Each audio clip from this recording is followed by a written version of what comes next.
Good evening, everyone. We are going to call the City Commission workshop for Monday, March 14th, 2022 to order. May we have the roll call, please? Commissioner Bradford? Here. Commissioner King? Here. Commissioner McCool? Here. Commissioner Ramos? Present. Commissioner Sosa? Here. Vice Mayor Villavasquez? Present. Mayor Hersberg? Here. May we all please stand and let Commissioner King lead us in the Pledge of Allegiance.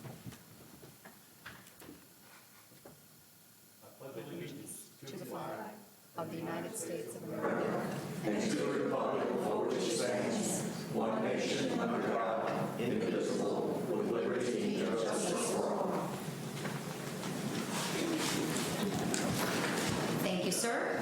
So this evening for our workshop, we have one item on the agenda. It is a review of pension plans offered to the City of Deltona employees. And we have three parts to this presentation.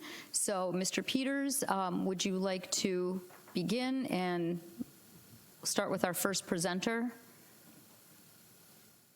I'm going to let Ms. Lyson do the honors tonight, the Mary Lyson show tonight. Thank you, Mary.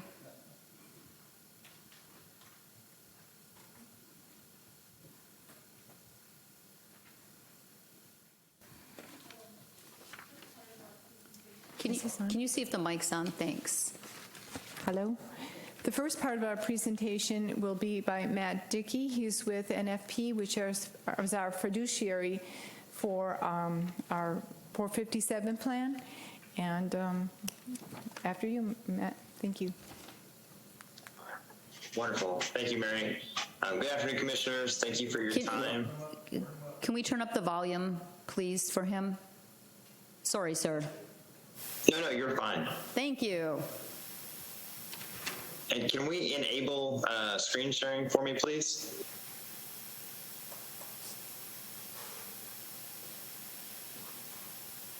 And while we're doing that, just to get a little background of who we are, NFP, we're the 338 fiduciary to the retirement plans, the 401A and the 457B for the City of Deltona. We were brought on roughly 2 years ago to provide oversight of the retirement plans. We work on behalf of the retirement working group. Mary is a member of that working group, and we meet on a quarterly basis to review not only the investments, but also the performance, plan design, as well as any of the regulatory and compliance matters that would be related to these type of plans. Okay. So I'll start off with an overview of the government retirement plan evolution and then get a little bit further in depth in the retirement plan. Certainly want to keep this conversational, so if you have any questions at all, don't hesitate to reach out and let me know.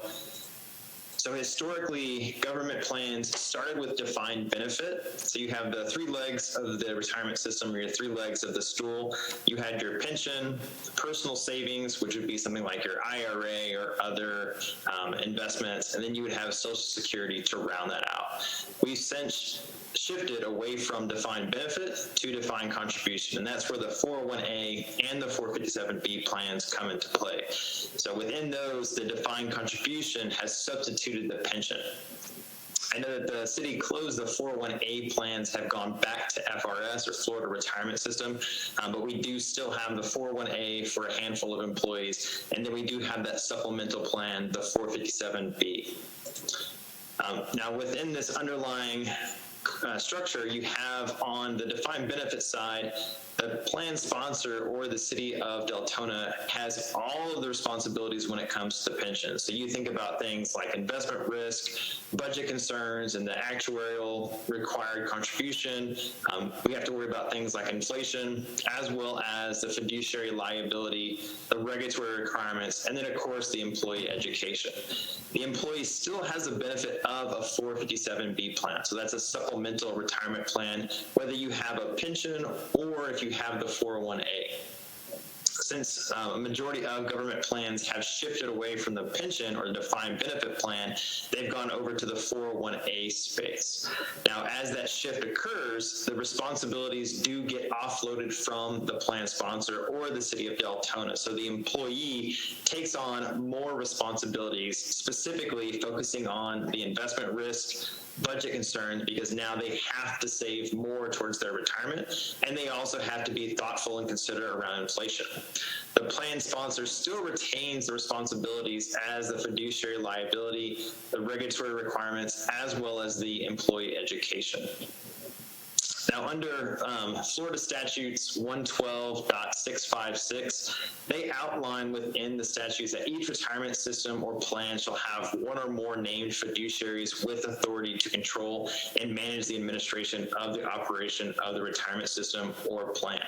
So that outlines that the state law governs non-ERISA plans, such as government retirement plans, and though it is not subject to ERISA as a governmental plan, it does not mean that we're not a fiduciary in the oversight of the retirement plan. So how do we provide another layer of protection for the city of Deltona and your employees in that capacity? That's where we step in as your third-party fiduciary. So NFP acts on the city's behalf as a 338 fiduciary. In that role, we assume primary responsibility for fiduciary oversight to the retirement plan. So we take on that fiduciary liability in a primary role. The city still shares some of that, but we take on the primary decision-making when it comes to the investment, the investment policy statement, and a number of other items. We also provide oversight in regulatory matters. We also provide employee education. So we have a number of workshops. We also have plan advisors that can meet with employees on a one-on-one basis to review their 401A and their 457 investments, as well as help them create a plan to get to the retirement that they deserve. Now, 457s are quite a bit different than 401As. 401As function very similar to your 401K, very similar in how you have to take things out, taxation, penalties, and anything of that nature. With 457Bs, these are specific to government plans. They're not eligible for anyone in the corporate world or anywhere else. So it's a very nice feature having worked for a government entity. As far as eligibility requirements, there typically aren't any. We do find that majority of government entities provide a minimum age, which is typically 18 years old, but anyone and everyone can and should participate in a 457B plan. You do also have what's called a special catch-up provision. So just like with your 401A or your regular 457B, there's your normal special catch-up provision. So you can have an increase over the normal limit once you achieve age 50. With 457, though, you have what's called the special catch-up provision. So you can double the IRS maximum limit, which is currently for 2022, $20,500. You can double that for 3 years consecutively. So you could save up to $41,000 for 3 years consecutively. It is important to note that once you hit that end of that 3-year window, the IRS deems you retired and you are required to separate service from the city of Deltona. The distributions are quite a bit different than the 401A or your 401K. So compared to each of those vehicles, there's never a penalty to take funds out of your 457B. That's another great benefit to having the 457B. The reason that there's no penalty to take those funds out, these were designed with government employees in mind. So the natural history there is with the defined benefit plan, you typically had a 20 and out or a 25 and out. So a number of your employees, not just your general employees, but your police and firefighters were eligible to retire anywhere from age 45 to 50 or even 55, which is well below that normal retirement age. And then of course, below that 59 and a half years old to retire without having to pay a penalty to take funds out of a 401A or a 401K. So these were created specifically for government employees. So you can take funds out of that without a penalty, and then you're just taxed on however much you take out. These plans are also not subject to ERISA. So a big benefit there is we don't have all the ongoing filings and documentation, the necessary communications. I will say that the industry is evolving rapidly, and we provide oversight to the retirement plan as if it's subject to ERISA. We very much focus on being a compliance shop. So everything that we do is to ensure that the city of Deltona is protected, and we're providing the necessary documentation communication to ensure that we're providing the appropriate amount of oversight on the retirement plan, from the investments to the performance, as well as the necessary disclosures. So the record keepers like Mission Square, who's formerly ICMA, and or Nationwide, are providing the necessary communications to all of the employees at Deltona. And then for the 457B, it is a very unique vehicle. When you think about portability of the 457B plan, you can take funds out of that and roll it to another qualified plan, such as a 401k or a 401a. Conversely, you can roll funds from a 401k and a 401a into the 457B, but there's a caveat to that. So when you move your funds out of a 457B into a 401a or a 401k, it loses that 457B status. So you are now losing that special benefit of being able to withdraw the funds at any time without having to pay a penalty. Going the other direction, if you're moving money from a 401k or a 401a into your 457b, it does not assume the natural provisions of a 457b. It is siloed within that 457b and retains that 401a or 401k status. So it's a separate accounting, even though it's under the same umbrella as a 457b plan. Any questions there on the 457B nuances? I know that's a lot of information coming out of the gate. Any questions, commissioners? I don't see any, sir. If someone has a question, just speak up. You doing? Commissioner Bradford, do you have a question? Okay. Okay, we're good, sir. All right, thank you. So what we do on the employer side, we focus on what we call here the wheel of risk. So we start with the risk management. We act, again, as the investment fiduciary for the city of Deltona. So we assume that primary responsibility and the fiduciary liability. We overview all of the investments on a quarterly basis and meet with the city on a quarterly basis. We provide a report to review that as well. We also have a number of strategies to help mitigate the personal liability. So you have a number of employees there at the city of Deltona who have been very gracious with their time and consideration in helping providing additional oversight to the retirement plan. As part of that, we've created a working group plan resolution. We also have an indemnity agreement which indemnifies those individuals that serve on that role within the working group from being named as an individual in the event that someone were to come and file some type of litigation.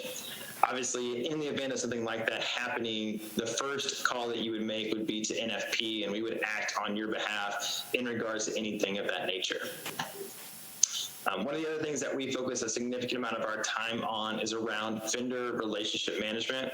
And one of the successes that I wanted to share that the working group, which Mary helped spearhead, is around the fees associated with the plan. Historically, when we were first brought on to the city of Deltona and provided oversight to the retirement plan, and I wanted to bring up another screen here just to show how far we've come. So we started with both, and we still have ICMA and Nationwide as your two current providers. We have ICMA with a 401A and a 457B, and then Nationwide also offers a 457B. The previous record-keeping cost, which is how much we were paying ICMA and Nationwide on an annual basis. For ICMA, it was almost 1%, so 0.99% on an annual basis, and we were paying Nationwide 1.22%. We were able to go to both parties and negotiate from 99 basis points down to 17. Same for Nationwide, we were able to negotiate from 1.22% to 0.40%. So a significant reduction at both parties. We were also able to provide what's called an open architecture investment lineup. So historically, the investments were all proprietary funds. They were all ICMA funds. They were all Nationwide funds. And there were roughly 48 to 50 different investment options within the lineup. The majority of those had excessive fees and were not performing well under any type of circumstance, even if you were to apply an investment policy statement. We came in and recommended a number of enhancements, not only to reduce the overall cost, but provide lower cost investment options options for all the employees at Deltona. And the working group has been very critical in helping us fulfill that obligation. So we've made those cost reductions over the last 2 years. We've also implemented an open architecture to provide best-in-class investments at the most efficient cost. So the next steps for us within the working group, we're going through what's an RFP process. We're looking to consolidate the retirement plans. We'll still have to retain the 401A and the 457B plans as separate plans, but what we're really looking at doing is consolidating the vendors down from from 2 down to 1. One of the largest benefits there will be an increase in economies of scale, which will further reduce the cost to participants or employees within the retirement plans. So that's one of the areas that we're working on behalf of the city and the employees, is to further reduce those costs within the retirement plan another time. We're also looking to implement a Roth 457B or after-tax 401A. There are a number of great benefits to implementing a Roth option within the 457 and or the 401A. Obviously, as we go through the current inflationary environment and propose legislation to increase taxes, we always want to offer employees a number of options when it comes to how they save for the retirement, especially considering some tax-free retirement options. Another item that we're looking at is fee equalization. So this gets really into the weeds, but essentially what we want to make sure is that all the employees at the city of Deltona are paying fair and equitable amount towards the administration of the retirement plan. So we don't want one group to be subsidizing another or disproportionately paying an unfair amount towards the administration. So that's what fee equalization does, is just to make sure that everybody is paying their fair share and their fair way within the retirement plan. We've also looked at a number of things here around automatic features, and really the only automatic enrollment feature that we can look at is around the 457B. Currently, Florida legislature prevents us from doing an automatic enrollment into the 457B. There's been a number of proposed bills over the last 5 and even 10 years to implement an automatic enrollment feature to the 457B, but to date it has not been successful. We also do a review on a quarterly basis of the stable value or the fixed account within both providers. Really what's critical here and what we want to ensure is that we're providing not only a best-in-class investment option within the stable value, but that's typically where we see the majority of the assets in the 457B plan, because that's where people want to park their money during a risk-off environment. Over the last 10 to 12 weeks within the market, we've seen a significant inflows into those fixed accounts or the stable value accounts, as people do not want to be in the stock market. So when we do those stable value analyses, we want to ensure that we're providing the most appropriate and one of the highest quality options within the stable value universe.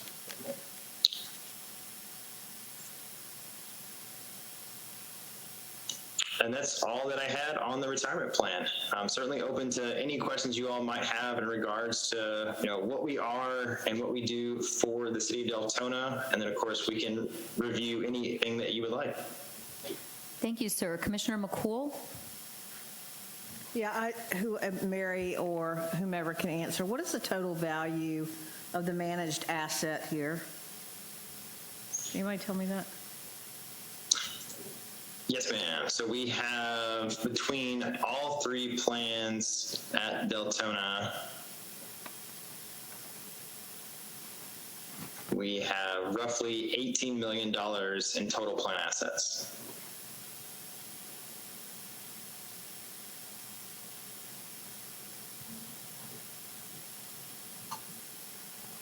That's it, Madam Mayor. Thank you.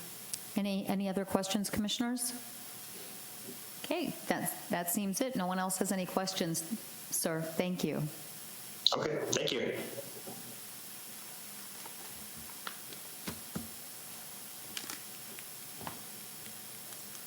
Our second speaker is Nick Leahy, and he is with GRS. He's traveled all the way from Fort Lauderdale tonight. He will be speaking on 2 topics. The first one is OPEB, which is an acronym for Other Post-Employment Benefits, and also the Chapter 175 Firefighter pension plan. Thank you. Good evening.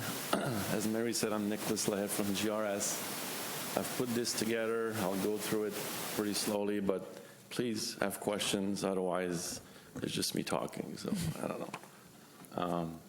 So let me see if I can figure this out. There we go.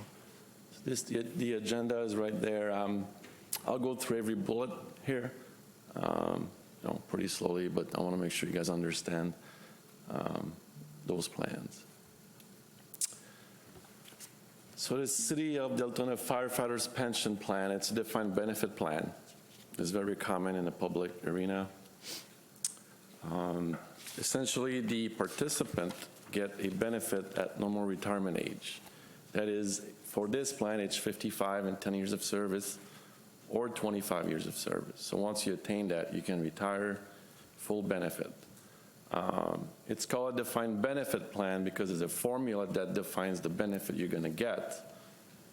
And it's based on a percentage times your compensation times your service. So the more service you have, the greater benefit you're going to have. The higher your compensation is going to be, the higher your benefit's going to be. There's three sources of contribution going in the plan.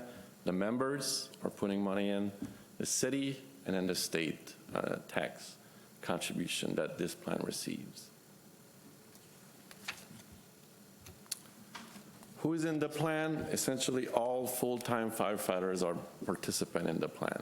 That's pretty easy. I mean, if you're full-time, you get in the plan right away. The vesting, which means when their benefit is guaranteed, is after 10 years. So if you terminate after 8 years, you get the refund of your contribution. If you stay 10 years, then your accrued benefit based on that formula is vested, and you do not lose that. So after 10 years, it's a pretty big step in their mind. So, okay, I'm vested now. I got my benefit. How do the benefit accumulate? The formula is at 3.2% times the average final compensation times your years of credited service. Credited service, essentially all the years that they work for the city as a firefighter. If it counts fractional years also. So if you work, 20 years and 2 months, it will count that 2 months also. Compensation is the fixed monthly compensation as a member. So that does not include overtime or any extra allowances above that. Some plans do, this plan does not, so it's pretty much uses that fixed amount that they receive. And then the average final compensation is the highest 5 years within the last 10.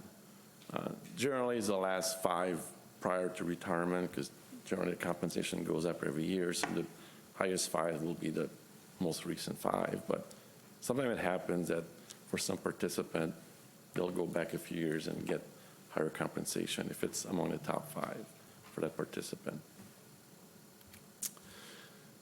The contribution in the plan, the employee are putting in 11.4%, and that's effective October 1, 2021. Prior to that, it was 8%. So just recently, that got bumped up because their benefit got increased. So I think they managed to pay for that based on their employee contribution. I'll touch on that in a little bit. Essentially, they're paying more to get a higher benefit, effective October 1, 2021. The state contribution is up to $450,000 gets into the plan, and above that, it's split 50-50 between a share plan and a pension plan. So if the tax revenue is $450,000, it goes right into the plan. If it gets $500,000, they get $450 plus half of the extra 50, $25,000 would go to the plan, and the other 25 would go in the share plan. And then the city contribution is the remaining amount. In the last valuation, as a percent of pay, the required amount was 48%. And if you take out the 11.4% from the employee, and the state was 9.1%, so the net city contribution was 27.5%. And that's to be paid in the fiscal ending 2023. As a dollar amount, it's $1.356 million. So that's kind of how it works, is they calculate the total contribution first, and then the employee pays a piece, another piece is paid by the state, and then the remaining amount is the city portion of that. Can I just ask a quick question? Yes. And that's because it's a defined benefit plan. This is a defined benefit plan. Yes, So it's guaranteed a certain benefit. yes. And in order to achieve that benefit, the contributions have to be made into the pension system to get that benefit out. Yeah, and our job is to figure out what amount needs to be put in the plan every year to make sure that there's always money to pay those benefits. So we know what the benefits are in the future, and we're telling the city or the board essentially, based on our calculation, this is what it's going to cost, these are your assets, and this is what you need to put in every year to make sure the plan is funded appropriately. So the city's contribution is more than double of employee contribution. Yes, but it's, sometimes when you do as a percent of pay, you get some pretty large numbers sometime. But yeah, in this case, it is. Okay, thank you. And a lot of the plans, the city tends to pay most of the benefit. So it's not that abnormal, I guess. I think in the private sector, sometimes the employee don't even pay anything. But in the public sector, it is a lot more common to have employee contribution to pay for those benefits. This plan has a drop.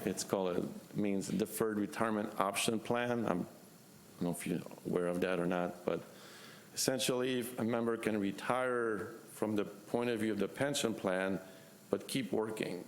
So that person gets their benefit, gets put into what we call a drop account, keeps working, but doesn't accrue any more service or compensation towards the plan. So its benefit is frozen. And once that person actually retire or terminate employment, then he gets that drop account as a lump sum. For this plan, they can stay up to 8 years, or if they attain age 60 before that, after that, they have to leave the plan, or if they attain 35 years total years of service. So it's limited, but it's a pretty long period, 8 years. What is the FRS drop? It's not that long. 5 years? There you go. Okay, and this is an 8-year drop. It is 8, Okay. but let's say you retire at age 55, you'll only be limited to 5 years, because at age 60, you have to get out of the plan, essentially. So it's up to 8 years, but could be less, depending on your age that you enter the drop. So if you enter the drop at age 58, you can only stay 2 years. Right, but if you enter at age 45, you get your full 8. Yes, exactly. And then you have to Or leave. even at age 50. Yes. Yeah. Yeah, exactly. So up to age 52, you can get the full 8. Okay, thank you. Yep. And then the drop account gets interest. They can select when they get in the drop either a fixed percent, 6% per year, or the return of the plan. So that's a one-time decision they have to make. And that's where it gets sometime like that 6% per year. If you elect that, it's guaranteed. So it can get a little pricey. Because if the assets don't do well one year, they still get the 6% in their account.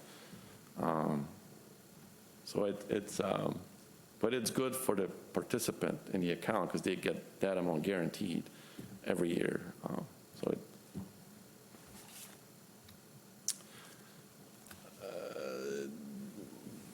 Just again, the retirement benefits. So the pension that they get is the 3.2% times the FAE, the average final compensation, times the credited service. The benefit is paid as a 10-year certain in life. That means 10 years of benefit will be paid no matter what. So if the participant dies after 2 years, there'll be 8 more years paid to somebody else on his behalf, either a beneficiary or a spouse, but there will be 10 years of payments guaranteed. And there's also an overall maximum of 100% of his final compensation. So if the formula creates a benefit of 110%, it caps it at 100%, which makes some sense a little bit. There is a COLA to most retirees of 2.35% per year if they had at least 21 years of service at retirement. So if you have at least 21 years, you retire, you get, I think they have to wait 3 years, but then they get the COLA every year after that for their pension that they receive. Not every plan has COLA. I'm sorry. No, she's got a, Vice Mayor has a question. Get my screen here. I have a question going back to the payable as a 10 years Yes. certain life annuity. Yes. You said that if they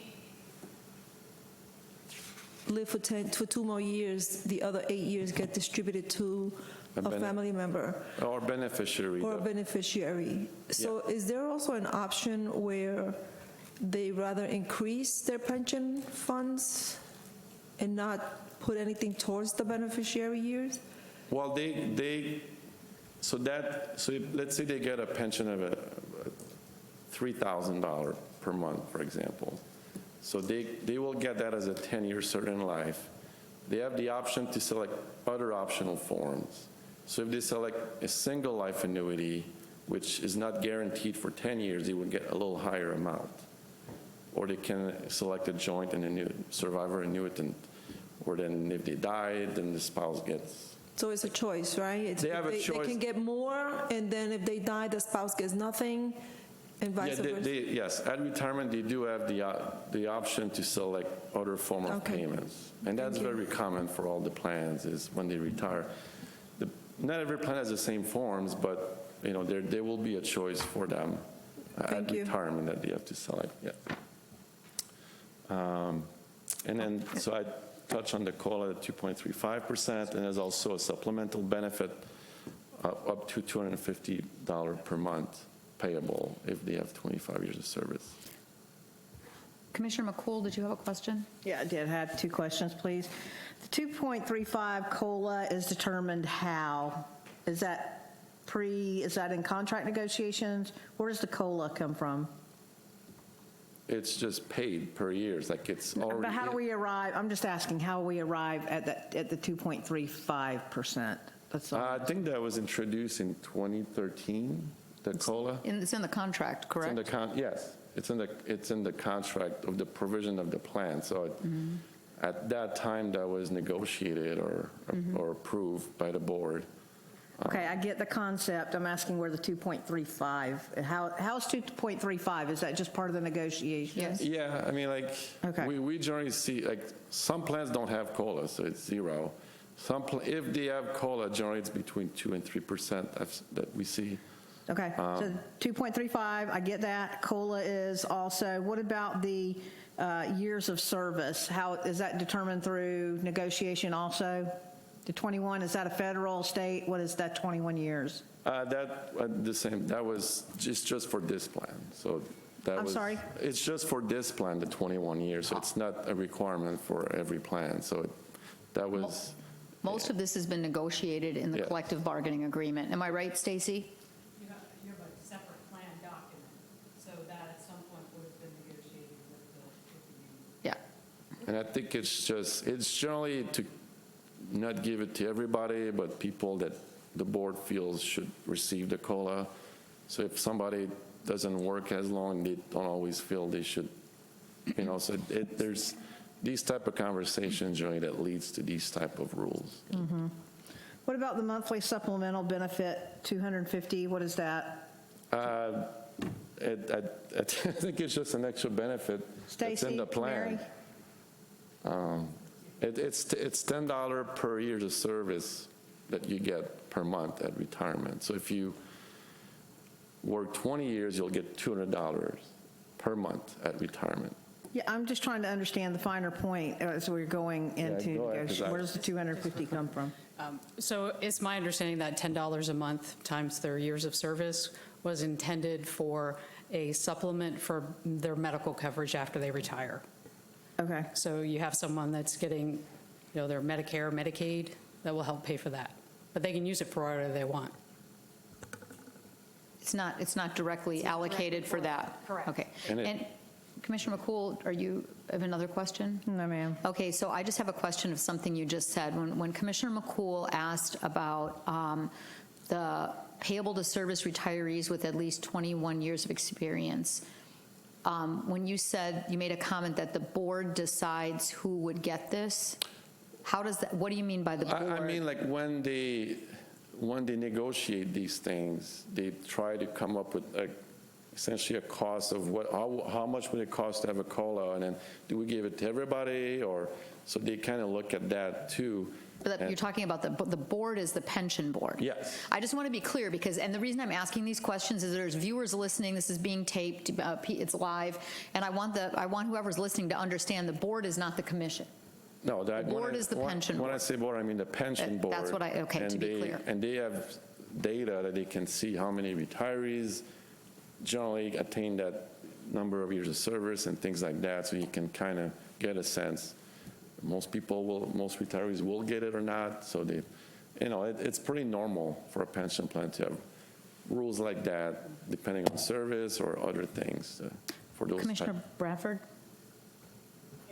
I mean, I have some insight just because my husband was law enforcement. So a lot of times when they're doing these negotiations and you're going through the cities and that, they're going to also do an analysis of what other cities are doing in retirement age. And you're going to see difference on law enforcement, firefighters, because they consider a lot of things hazard.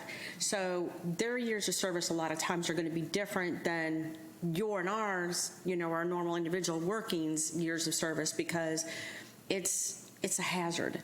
What they're going into is a much different difficult situation than what we go through.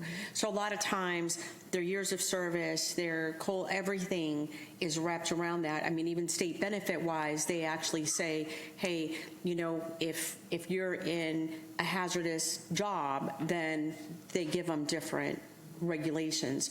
So I know, and I'm assuming this was done this way, the 2.35 COLA probably came from, at that time, an average of the surrounding cities and around it and what they were doing and with their, different plans. Because obviously we want to have a plan that's attractive, so we want to be in comparison with the plans around us. So I just wanted to kind of throw that in there because I know it's like, where did that come from? They don't just pull it out. They generally do an average of surrounding cities and, comparable to our own city probably. And actually, from the plans that we have in our firm, the average of the plan that have a COLA, I did the quick average, and it was like 2.3%. So, that's likely something like that happened, but it's fairly in line with what we see if there's a COLA. And then they also get the drop balance paid once they retire it and exit the drop. And I did put a quick example, might be easier to see that way. So if we have a member at age 52 and 25 years of service, his average final compensation is $85,000, and he enters the drop at age 52, and he stays 3 years. So that means at age 55, he'll exit the drop. So he will essentially keeps working from age 52 to age 55, but his pension benefits start to go in the drop account at age 52. So at age 55, he will receive the following. So the first item, 3.2% times 85,000 times 25 years of service. So that's 68,000 a year, or 5,667 per month. I did try to get numbers that were fairly average from what I could see from the report. So I'm not saying everybody's getting that, but it should be in line with somebody like that could get. So at age 55, his monthly benefit would be over $5,500 per month. So that would be increased with the COLA of 2.35% every year. So the year after, it would go up by 2.35%. He would receive his drop account as a lump sum at that time also. Again, I did a quick 3-year increase at 6%. That'd be about $225,000. Might be less depending on the benefit, and if they elect the interest to be based on the plan, it might be different, but it's just a ballpark amount that somebody like that could get, and he will get the supplemental benefit also. So those 3 pieces they would receive at age 55, even though they technically retired from the point of view of the pension plan at age 52, but stayed in the drop for 3 years in this case. If that member would have stayed till age 57, then the lump sum would have been higher. it from the drop account because there would have been more years, in the, of payments in the drop account. But that's essentially what somebody like that would get from the plan.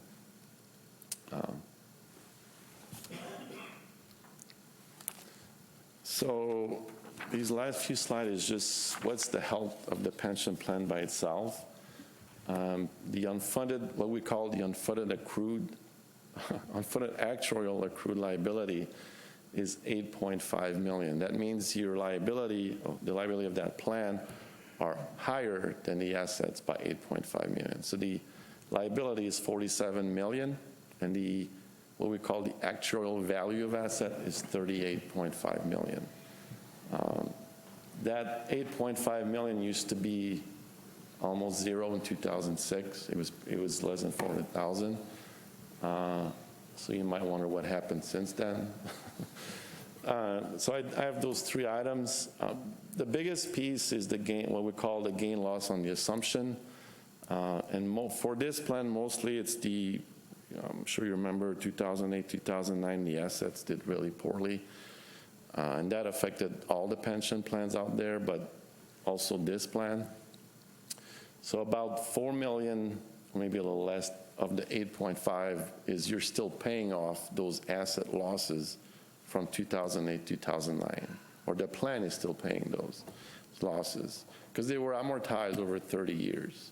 So essentially, those losses will be paid till 2038. So you have about 22 years, 21 years to, maybe less than that actually, to pay that off. So it's hard to get out of it when it's amortized over 30 years. I mean, it's like a mortgage on a house. It seems like forever. I'm always paying my mortgage. So that's kind of what happened for that. So that's a little less than half of that 8.5 is those asset losses from 2008, 2009. The second item is the benefit/plan changes. So 2.7 million. Let me see, I think about 1.7 is the COLA that was given in 2013. When I say the COLA, I mean like that benefit, the 2.35. And then 1 million is the increase in the benefit formula from 3% to 3.2%. That was just granted October 1, 2021. I will say this last increase in benefit was essentially almost paid for by the employee contribution, increasing their rate from 8 to 11.4%. So from our point of view, almost the entire benefit increase was paid for by the employee. There's just a little piece that the city will pick up. And will that continue as the plan ages? What do you mean by continue? So if you're saying the contribution is continually is paying for the benefit and plan changes as people stay in the plan, or as we add more employees, as we add less, as more people retire, when you're talking about the benefit plan changes and you're talking about a group that are going to retire with a high wage and a big drop amount, if it covers it now, is that do you expect it to continue as time goes on, is my question, or are we going to be in the hole again? That amount will be paid off over, again, 30 years, that increase in the liability because of that extra benefit they're getting in the formula. Didn't you just say the employee contribution covers the benefit plan changes? It covers it, but we first calculate the liability by itself. And the liability goes up because the benefit is greater. That's the first step. So the benefit is greater, the liability is higher because of that. So now when we calculate the required contribution, that will also be higher, but the employee's picking up a bigger piece, so the city's piece, the net, doesn't change too much. So the city's portion doesn't change, the net portion of the contribution required doesn't change too much, but the liability is higher, and then the employee contribution is higher. So the city's point of view, it doesn't change too many things. So here's my question. Yes. We're 8.5 million in the hole, As of that date. as of that. So when you're talking about the plan and benefit changes, that you're saying the city is nets out. But because of the greater benefits, do we not accrue more loss over time? Which in the end, that 8.5 million, the city's on the hook for. Well, I mean, it depends what happened with the employees all along, like, because they get a higher, like, they get 3.2% instead of 3%, so they get more benefit. Right. So if they live longer than we expect or retire earlier than we expect, they get that benefits for a longer period than we think, then yes, it will cost more to. Isn't that how we got here now? Aside from the change in the market in 2006, when everything really tanked in 08, 10, 12, I understand that. But isn't that how we got to this? Even if you take the $4 million out, you're still $4 million in the hole. It gets a little complicated, but the main issue is when you amortize big losses over 30 years, it's really hard to catch up to it. And what happened is you don't put a lot of money at that time that you should, and the asset actually did well since 2008, 2009, right. But if you don't pay it off right away, you miss out on those good years. So if they would have paid those losses sooner, it's more money in the plan early, and those assets earn interest also. Okay, who qualifies as they? If they would have paid those assets off sooner? I'm saying if the plan would have amortized those losses in a shorter amount of time, because currently it was 30 years to amortize those losses from 2008 to 2009. They did change in the October 1, 2021 valuation, the amortization period to 15 years. So any new gains or losses in the future will be amortized over 15 years, which is a good step. Mm-hmm. So that's a very good step. So commissioners, I apologize that I have a bunch of questions, but I just want to be clear on this, and especially for those people that are going to view this later or looking at it right now. So when you say if they would have amortized this and paid in more sooner, who specifically is they? Well, essentially the pension board. So the pension board has control of how long they carry out the extended debt. They do. We will. Do we as a city commission have any say in that matter? Anyone? You can recommend it, but ultimately the pension board is in charge of deciding these assumption and methods. So, okay, and I want to be very clear in this, very, very clear. Because we're 8.5 million in the hole, and the pension board amortized the losses over 30 years of when we took an economic hit for the 4 million. Yep. That was their choice to not tighten it up. In other words, you took a 30-year mortgage out instead of a 15, basically. Yeah. You decided to run your payments for 30 years to pay that back or to try to stabilize it instead of 15. Was not the city commission. No. It's not the city commission. Let's be clear here. Yeah, I mean, to be fair, it was not. I mean, it's allowed. You can do 30 years. Right. I'm not questioning whether it's allowed or not. I am yes. Because I know with a topic like this, it's a lot of information. It's a lot of in-depth, and it's a lot of moving parts. And yes. I just want to be absolutely clear as we go on. No blame. No nothing. I just want to be clear who the board is, just like I yes. was before. Thank you. And then Commissioner McCool and Commissioner Bradford. Was there more questions? I'm sorry. They're on the board. So one, Commissioner yes, McCool. Thank you. I'm sorry. Very much. Thank you for clarifying who they are. Yeah, I'm sorry. Thank you for that. So I want to know about, the gains losses on the assumptions, right? Those are $4 million, okay? Benefit plan changes. Can you reiterate, because we were digesting a lot of information, the benefit and plan changes of $2.7 million came from the $2.7 million. What were those changes? About 1.7 from that is the COLA that was granted, that 2.35% per year COLA. Yeah. The cost of that, there's still 1.7 million to be paid as of today. So we owe $1.7 million of the COLA. Of the cost of that provision that was introduced in, I think, 20. Okay. The assumption method change, $1.8 million.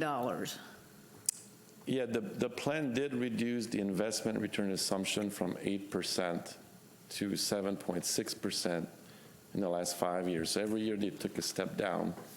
So it was at 8% in 2016, and now in 2021 it's 7.6%. But the lower your investment return assumption is, the higher liability is. So they actually took a good step. They're just saying we're not expecting as high of a return on assets, so they reduced the expected investment return of the plan. When I say they, the board. And by doing that, your liability goes up. So that increases what we call the unfunded liability of the plan. So we have a lot of smart people that are making these assumptions, investments, decisions. I'm just really trying to still understand, like, I need to understand there was the downturn, like why we've hemorrhaged so much money. I need to be able to explain to my constituents that, because we're sitting here, we're talking, I understand most of it, right, just dealing with my own personal investments. But we're sitting here now, and 8.5 million could really be $11 million, though. The 8.5 million could roll over into $11 million, because plan was almost 100% funded in 2006. Again, we kicked the can down the road, and I just need to understand if there is the plan, or what are we doing? I know that we're working on that, but I'm trying to understand how to stop that, like, today. You know what I mean? I'm being overly over about that, but. I mean, I do think steps have been taken. Our firm did an actual audit of the plan a few months ago. So we looked at the evaluation report of this plan, and we did recommend to decrease the amortization period from 30 years to either 20 or 15. And in the most recent report, they did do that. So they decreased it to 15 years, which is a good step again. So any future losses or gain will be paid off over 15 years. The future ones, not the past one. So that might have been a good step to do, is to pay off those past gains and losses over 15 years. But to be fair, it is a good step that they did that. The second good step is they are reducing the investment return assumption.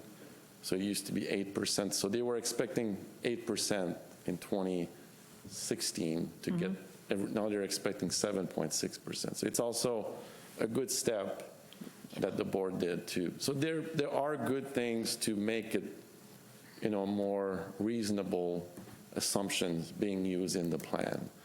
I don't know if this plan is there yet as far where they want to go, but I just want to be fair. There have been steps taken recently that are in the right direction. Right, and with that complete transparency, I'm trying to understand also if it's, like, how, I understand how we got here, understand the methodology here, but I want to differentiate between economics and people decisions. That's what I'm trying to do, because I have shareholders as they are to speak to, and that's my public, right? So that's what I'm trying to deduce. What part of the assumption was victim to financial circumstances? What part of the assumption was, that human, like, you know what I mean? I understand running numbers and stuff like that, but I'm trying to do it the greatest benefit for my people. Yes, Stacy? You're doing a great job on it, if you don't mind. There's just a couple of things maybe I can help provide some clarity on some of the questions that are being asked. So first of all is when he talks about the board, so there is your pension board. By state statute, that is what it is controlled, the board. The commission appoints 2 people. The union appoints 2 people. These are typically people that are from the general public, and then jointly you get to appoint 1 person. So when you say what control do we have over that, really the only control you have over the pension board is the people that you put on that board. So Mary Lyson actually is fairly new to the pension board. She was the last person that you all appointed to that board. Back to the terms, so you were talking about the COLA, the number of years of service, those kinds of things. So correct me if I'm wrong, Nick, that's all contained in another document. So you usually have a fund document that has all of that material in it.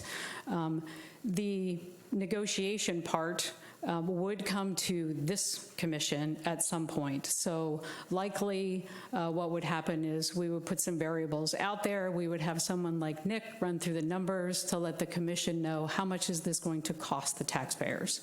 And then you make a decision from there. So over a period of time, you've seen those changes that have come. So like the COLA, he was saying, was just added. The 3 went to 3.2 just a couple of years ago. Those things all add cost to your pension plan. And I get that, and when I was talking about human versus just financial, economic, right, I'm not finger pointing. I call Mary a rock star being on our pension board, so I'm just trying to differentiate. I know that there's, when we make assumptions and investment, that's all I was asking. Right, so the other thing, just to clarify, and Nick is doing a great job for us here. So the pension board uses a company called Foster & Foster. So you may have seen those reports over time. And essentially that's the actuary that's giving guidance to the pension board. So when you see things like the 30-year amortization, where Nick, in looking at the investment fund, is recommending more of a 15 to 20. And I think this is important. He did talk about this. So one of the recommendations that they're making is to go from a 30 to, was it 15 or 20? Yeah, they did approve. 15 or 20. They approved that change. I think the big thing to take away from that is that's new unfunded liability. So your existing unfunded liability is still going to continue on a 30-year period. So you essentially, you can correct me at any time here, Nick, you essentially, over that 30-year period, you have people that are drawing from that pension fund and are drawing from and you've never actually paid off the liability for that person. Yeah, and I get that. I understand that. We're in debt, and it's ugly, really. It is more than Madam Mayor, Exactly. can I jump in here? Quickly, yes. As you all know, I'm an engineer, I'm a numbers guy. I just want to put some perspective here. If you were to maximize, if you were a firefighter and you were hired at 20 years of age, using the guidelines that we had before, you would work to 52 years of age, so that at the end of the drop, you would be 60. And if you were making $75,000 for your highest 5 years, you would come out of the drop with the 1.6% return on investment for the 8 years on your drop. Now remember, you were making $75,000 for your highest 5 years. Your drop payment would be $753,373. The gold standard in Florida is FRS. FRS is a 5-year drop. It's a 3.0 multiplier, not 3.2, and it's a 1.5% interest on the investment during the drop. Same firefighter, 75,000 end of 32 years. Their total amount coming out of drop would be $379,257 under FRS. That's a delta of $374,118. That's the difference that our pension with drop is compared to our pension if it was an FRS. So that is per firefighter. And so when Stacy was talking about, when you do the 30-year, they're getting their contribution, they've already been paid that drop difference. And the pension has to make that money up. And so that is one of the concerns, is the difference between our contractual retirement drop as compared to FRS drop in retirement. It's not chump change, so I just want to point that out. Commissioner Bradford? I'm good. Okay. If I could add something about the drop, I do agree with what he said, but when I looked at the reports that I had, it didn't seem like people were staying too long in the drop. I was first expecting to see a lot of large drop payments, but from what I could see in the last 5, 6, 7 years, most people stayed 3 to 4 years, probably because they don't want to keep working till, if you're hired at age 20, I don't know if you really want to keep working till age 60, even if you get in the drop at 52. So that's why my example was about 3 years. That's what I saw in the report. Maybe I'm wrong, but it didn't seem like everybody was staying there 8 years. How long have we had the 8-year drop? Yeah, Nick, I think that was a change. So That's why I'm asking. It was 5 years, and we'd have to go back and look at the records. But Okay. when it switched to 8, so that might be skewing your result there. Because if I were like my age, well, I'd be out anyway, but you didn't have the option of an 8-year drop. So you calculated a 5-year drop or a 3-year drop. But if you have going in at 20, man, I'd be calculating for that 8-year drop. So, So I guess what it means is there should expect more higher or large lump sum to be paid. I would say if you're smart and you have this plan and you're starting young, or even, Yeah. So but as I said, I haven't seen that recently from the report that I had, but it likely will happen. And I think 8 is about as long as I've seen. I mean, generally it's 5. I mean, 5 is probably the average. Sometimes it's 4, but 8 is. So that 8-year drop is costing us money. Well, I think firefighter, they like 8 years because you get a pretty nice lump sum at the end. I mean, that's essentially what it is. But, you have to stay there 8 years, which I don't know if they will, but it's a good incentive that you could retire 8 years later and get a lump sum of pretty good amount. Vice Mayor. Thank you, Mayor. When I retired 22 years ago, we used that formula, or they used that formula, they meaning the board, and I retired at 55 using my drop. And I started collecting immediately because I didn't know if I was going to be living 8 years later, right? That's why I'm listening to you, and I'm listening. I feel like I'm sitting with my HR telling me what I was going to get, at that age and stuff like that. So yeah, I mean, for an employee, I think it's a good choice because you have an option. You either collect all your pension at the age of, for me it was 55, or you can, continue on for that other additional years to get the lump sum. I opted to take it early because I wasn't sure. God I didn't come with a guarantee from God when I was going to be in this earth, so I took it up ahead. So the 8 years was fairly recent, is that what I understand? So I guess I would suspect that if it was, I was at 5 before? So if it was asked to go from 5 to 8, I would expect some people will at least stay 8 years. Otherwise, they wouldn't do the change. We've got 2 more, Commissioner Sosa and then Commissioner Bradford. I'm just curious, do we have a head count on how many people are in the drop at this time? And do we know how many people have participated in the drop and what that's actually cost the city? I think there's the last report, there's maybe 4 people in the drop.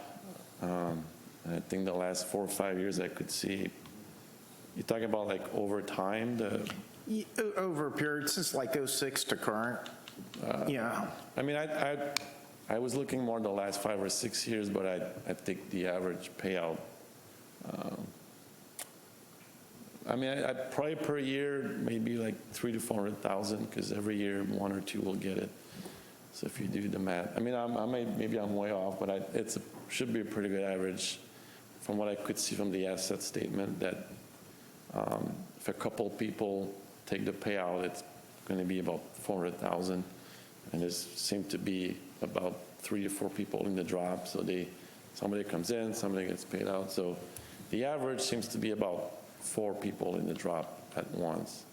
but it's evolving, so it's, Now, is the money from the drop calculated into that liability of 8.5 million, or is that a separate that's liability? separate. That's a totally separate liability. No, I'm sorry, it's in the liability, but the assets are. The assets are different, but it's commingled into the 8.5 million deficit right now. No, actually, the drop has the assets paid for that, so it's not in our funding of the plan. So we're not funding for that because it's a separate account essentially for them to be paid. So the plan pays the benefit payments that will go in the drop, and that's in the drop account, but it's out of the plan essentially.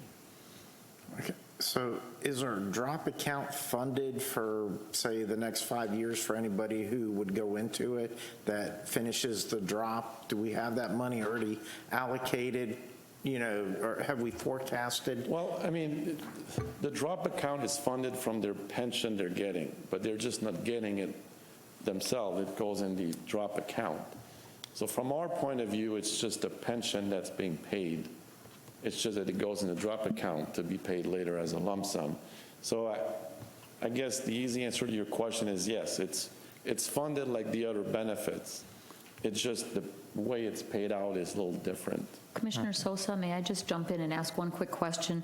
For your drop account, it's credited or debited quarterly. There's a 6% per year compounded quarterly. Where does the 6% compounded come out of? Because that is the question, because like if you're gonna, for example, if I'm getting $3,000 a month, or let's say I'm getting $30,000 a year in a pension, that I don't get that pension, it goes into my drop account. And then I'm getting paid what my salary and so forth while I'm working those 3 years, while all my pension, instead of drawing the pension, it's going into the drop account. So that I understand, that's clean. But what about the 6% per year? Where is that coming from? Negotiate. I mean, that No, but where's that money coming from? In other words, is that contributing to the liability? Yeah, it's a cost. So there you go, Commissioner, right? But they have to select, so they can select either the 6% or the return on the assets of the plan. So I'm not really sure what's more popular, the 6%. So the 6%, if you're taking a 6%, Because it's guaranteed. guaranteed 6% on the money that you're not drawing, that's going into your drop account, somebody has to be paying that 6% for those 2, 3, 4, 5, 8 years you're in drop. And that is going to accumulate toward your liability. Am I correct? Yeah, and that's why the 8 years gets pricey, because Right. when you accumulate over a longer period of time, the interest on that just is more and more. I'm sorry, Commissioner, I just was going to ask on that. Okay. Anything else? Okay. Commissioner Bradford? Okay. Some questions were answered. I guess I should have just answered it. And Commissioner McCool kind of brought it up. So let me get this straight. So from 2008, 2009, it says gain, losses, or assumptions, right? That's when you said we had the 4 million loss. I'm just saying from the 8.5 that you have not, that the plan has right now, about 4 of that is paying off those 2 years of assets that. What was paid off in 2008, 2009? I'm saying in 2008, 2009, the plan was assuming, I don't know what it was, but let's say 8%. And the actual return on asset was minus 20 or something. And that hasn't gone up at all since No, but 2008, I'm saying 2009? Or It was it has, but- higher and this is what's left? I'm saying at that time, you set up essentially a mortgage for that Right. particular year that you're still paying. So I'm saying those 2 mortgages from 08 and 09 are worth about $4 million right Okay. now. Okay.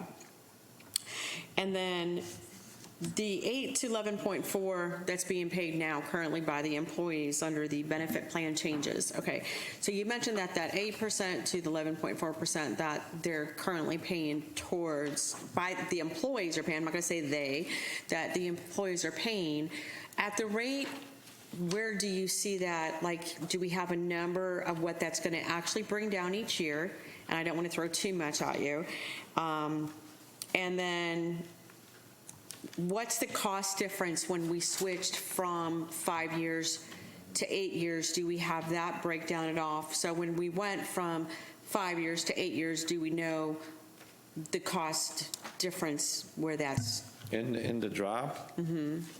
I'm not aware of it, but I'm guessing it's really hard to value a drop because we don't really know what people are going to do. But I'm guessing it was, I guess I don't really know the details, but I'm going to guess it was not phrased that it would cost too much, but the reason I'm asking is because, the way we're discussing it up here, it almost sounded like, okay, well, when we went from a 5-year drop to an 8-year drop, that's when we started having commotion, but yet what you're saying is you don't think the changing from a 5-year drop to an 8-year drop was a dramatic. Well, I didn't mention the 5 to 8, from 5 to 8. No, I think up here it was mentioned that, changing it from a 5 to an 8-year. Yeah. So what you're saying is changing it from a 5-year to an 8-year is not a substantial in the millions to do this change. It's not from the point of view right now, but what happened is over time it might become one because we underestimate the cost.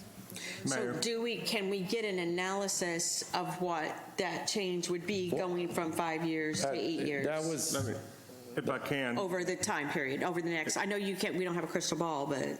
Ms. Firefighters, if I can answer your question, the difference without the investment, just the straight difference between 5-year and 8-year is 60%. 60? That's without any investment, because you have 3 extra years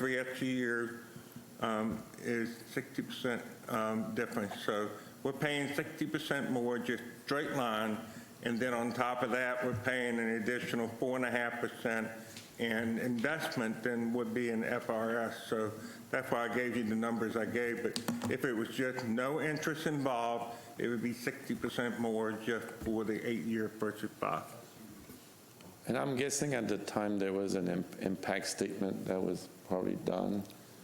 But a lot of time it's hard for us as actuaries to value these things because we have to assume, are they going to elect the 6% or the pension plan return, and how long are they staying? And so a lot of time we'll end up saying, well, it doesn't cost too much. But if everybody stays 8 years and select the 6%, and it costs a lot. But it's hard when we do these things to be precise because we have to assume, okay, well, what's reasonable, and sometimes it ends up that the drop. I think it used to be a drop were essentially free because it doesn't change anything, but over time it tends that the longer the drop is, the more expensive it is. But And I get it. A firefighter or law enforcement throwing 5 to 8 more years onto their job is a lot because they never know if they're going to make it home. So I get it, but I just was wanting to see if you had those numbers. I thank you for your answer. Are you good, Commissioner? Yes, ma'am. Okay. So, quick question. You made a comment when you were talking to Commissioner Bradford that in 2008, was it 2008, 2009, that it really tanked out? yes. So, as a defined benefit plan, the city had to keep, or the plan had to continue to pay the same benefit that was negotiated in the defined benefit, no matter what the return on the plan was, correct? Yeah, Okay. That didn't change the benefit. So what were the numbers you said it was returning at X and then it went to minus what? Well, I'm saying at the assumed return in those years, and I don't know exactly, it was 8% in 2016, so I'm going to guess maybe it was 8.5% or something. But for essentially all the plans out there in those years, they got hit hard by those asset return being really low. So it's not just particular to this plan. But I think for maybe 2008, it was at least minus 10%. And the year after that was maybe 0 or a little less. So those back-to-back years of much lower return than what you were expecting essentially affected all the plan, not just this plan. But for this particular plan, this is what essentially is still owed for those 2 years. And it's in the valuation report, like as essentially the mortgage that's left to be paid, it's about just a little less than $4 million. And out of the $8.5 million, just so you know, it's scheduled to be paid over 22 years based on the current report. 22 years from now. That's the schedule, that 22 years from now, based on the latest actual valuation report, then that will be paid off. Because everything was amortized over 30 years. Is there a way to change that? Well, they did change going forward. They could Right, have. no, I know, going forward, we're going to do 15 years for whatever. I mean, the board could have decided to change it from the past also. That wasn't done, but, so there are ways to do things, and I have a slide about it, but, you know, there are ways, but at the end of the day, it's benefits that are owed, so. Well, my comment on that is when you look at the 5-year drop versus the 8-year drop, and you're saying how much is it going to cost? For me, if I had a plan such as this, I would bank on everyone retiring going to the 8-year drop and plan accordingly financially. Yeah, I mean, That's what I would do. Because then even if you're ahead of the game and you get a downturn, you've got a little bit of a cushion. And in worst case scenario, you at least are somewhere near your mark. Yeah, And I don't know how, that's just me, so. And Madam Mayor, Commissioner thank you. And leads in, thank you for that segue, talking about in the plans and negotiations that it seems that there are no protective caveats for financial dips, you know, and that's a big hit. You know, I ride up there with people that love our firefighters. I have family on the job, right? But I'm also having 100,000 other people to protect as well. So that was my concern moving forward, whatever we do. I'm not an expert, but my big concern is about this. Talking about discussing protective caveats for financial dips like this, because we're shouldering a lot here, you know, so that's all I want us to be cognizant of when we're doing this. And I know the actuaries, they have their own jobs and stuff, but you know, in my personal investment, I have protective things in place, you know what I mean, to protect me from losing so much and have plan B on that, right, when I start tanking. So I know that our financial people are really smart, but I'm just really adamant about us being cognizant of that with this happening. Thank you. You're welcome. And sir, you've got a few more slides, right? Yeah, but I can, yes, I do. The bullet at the bottom is just so you know the funded ratio of the plan is 81.8%. And again, if you go back to 2006, it was close to 100%. But again, I think right after 08, 09, it probably dropped from 100% or less than that to around that level. So it took a big dip after 2008, 2009, and then since then it's trying to climb up to fully funded status. This is a simple pension formula that might be good to understand. So C plus high equal B plus E, but essentially the contribution plus the investment return have to equal your benefits plus your expenses. So if you look at it from the left and the right of the equal sign, if you increase your B, something has to go up on the other side, either your contribution or your asset return. So and vice versa. So if your benefits stay the same, but your asset return is poor, your contribution will go up because you have to make that equation work. Or if your I is really good, have good asset return, your contribution will come down. But it's a simple way to look at a pension plan to say, okay, if we give more benefit, who's paying for it? Well, it's contribution and investment return. So it's good to understand that, how that all works.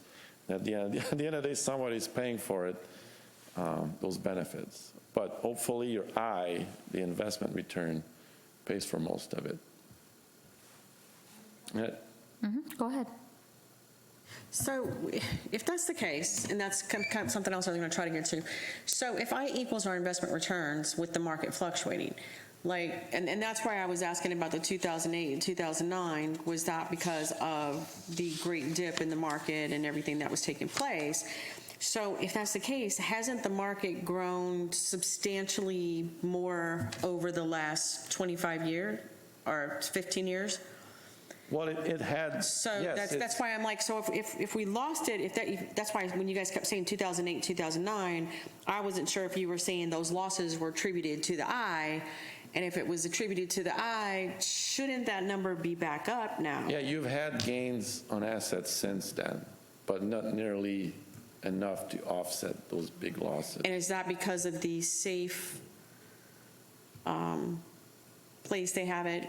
You know, like I know they can choose like Well, their I mean, risk factor. Is it because the risk factor they've chosen is I think very it's- low risk I think factor, or- This plan was assuming at least 8% every year, and that's not a bad return. it's hard to get that every year. I mean, 8% is is. not, I would take 8% on my in a heartbeat. But it's hard to get it, especially when you have years where you get minus 5%.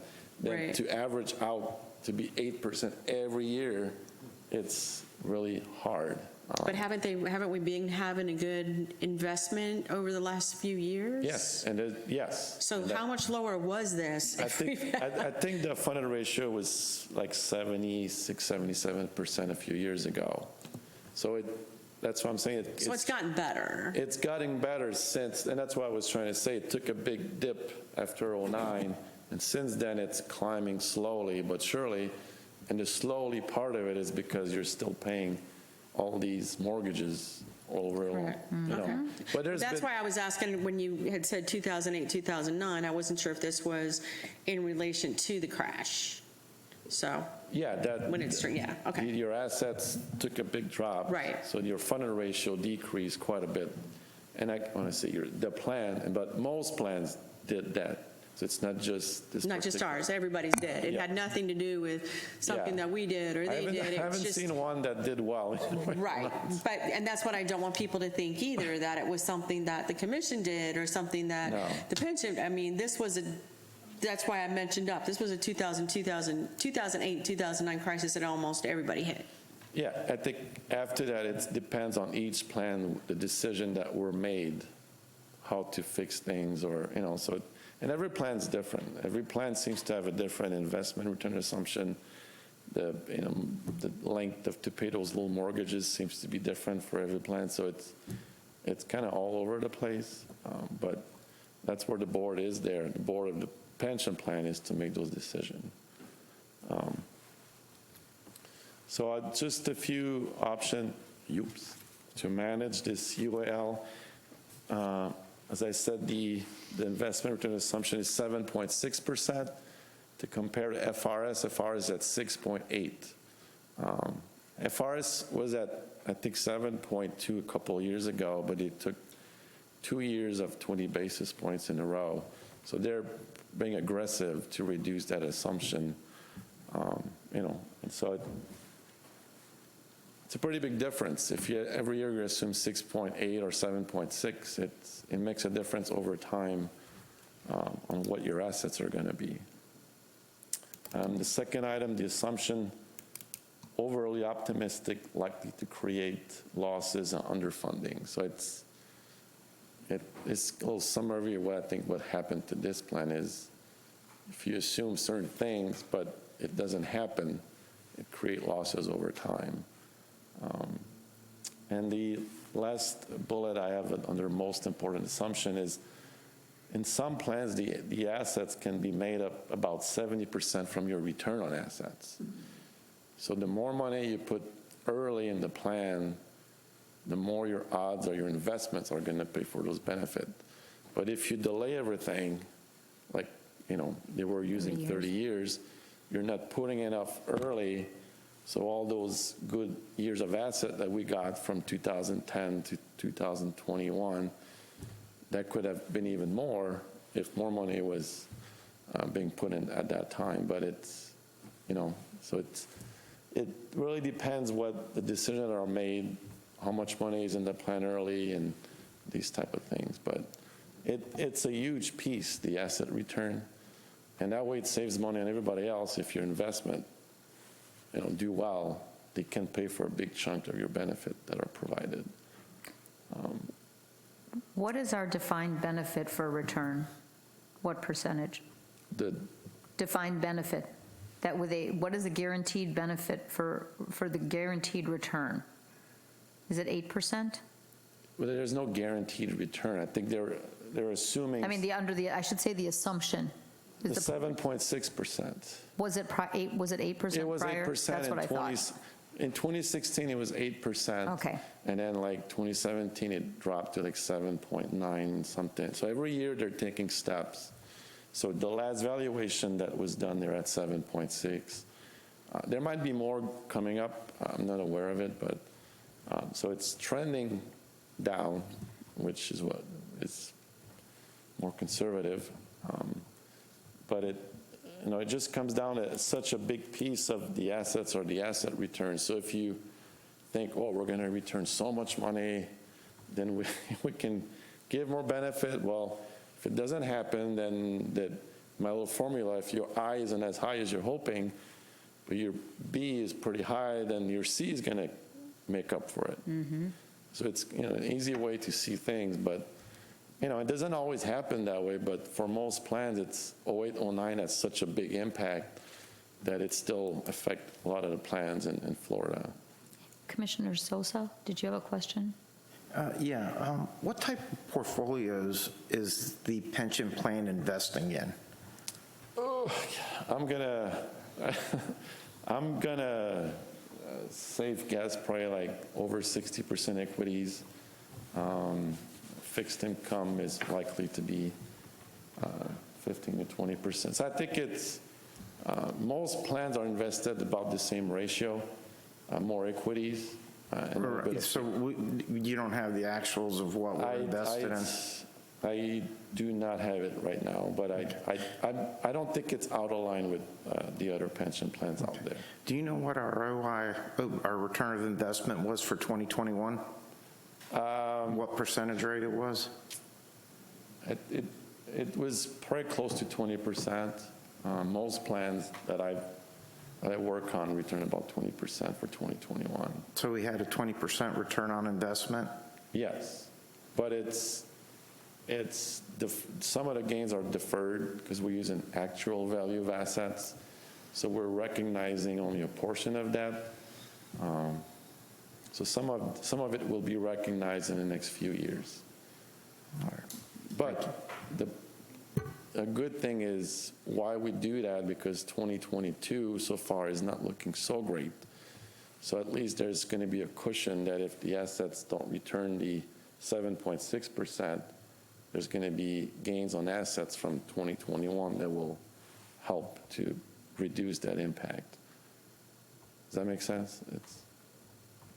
Mr. Peters, do we actually have a breakdown by year for maybe the last 10 years of what the investment was and what our return on investment was? Do we have anything that would tell us that? We can get you that information. All right, thank you, sir. I think it's in the actual valuation reports, and I know the last 5 years the returns were close to what was assumed, but I don't have the information that more than past those years in the past. Commissioner Sosa, can you delete yourself? Never mind, you're gone. Somebody did, thank you. Vice Mayor? Yes, Mr. Peter, does the employee get that report? Do they annually get a report like that showing the changes and? Mary, can you jump in here?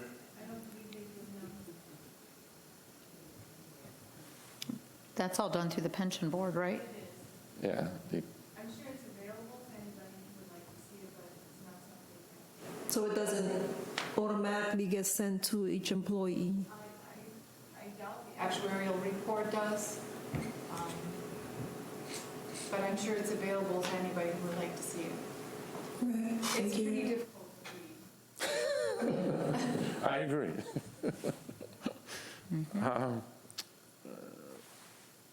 Another item is to manage a level of benefits. Obviously, the more you give, the more it's going to cost. So, and then another ways to increase the contribution above what's required. That's another solution that could be done that would reduce that 8.5. I think the minimum required was 1.356, I believe I showed earlier. So if the city said, well, let's contribute another $1 million on top of that, then that would directly reduce the unfunded. I'm not saying that's what should be done. I'm just saying that would be the impact of that.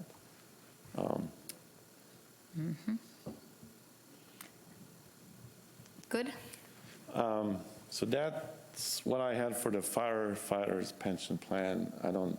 I do have more slides on the OPEB, but yeah, I'll go pretty quickly, but is there more question on the pension plan? Because this is a little different than. Okay. So the City of Deltona OPEB or other post-employment benefits, so essentially those for the benefits other than pension, we do that report, GRS, and we essentially evaluate the healthcare benefits provided to retirees. Those benefits are not guaranteed, and essentially the city provide through a fully insured health insurance plan for the retirees to keep having coverage under the medical prescription dental plan and visions that's sponsored by the city. City does not directly subsidize this plan, only provide access to it, and the retirees paying the premium that's charged to them. However, that premium is blended between active and retirees. So what they're paying is essentially less than their true cost. So that difference is what we call the implicit rate subsidy. So it's a subsidy that you can't really see, but it's there, and that has to be accounted under GASB. The last report we did, that liability in total was $2.2 million. The benefits are not funded, so it's all unfunded, and the benefit paid every year is essentially the pay-as-you-go value of that implicit subsidy. And that's all I have for this OPEB. But if you have any questions, go ahead. Is this the other post-employment benefits, is this every employee in the city, including firefighters, or the firefighters are separate because of the collective bargaining? They're in there. They're in here as well. So this is every single city employee, okay. Yeah, there's more employees in this plan than in the firefighters. Right. plan. Any questions on this, commissioners?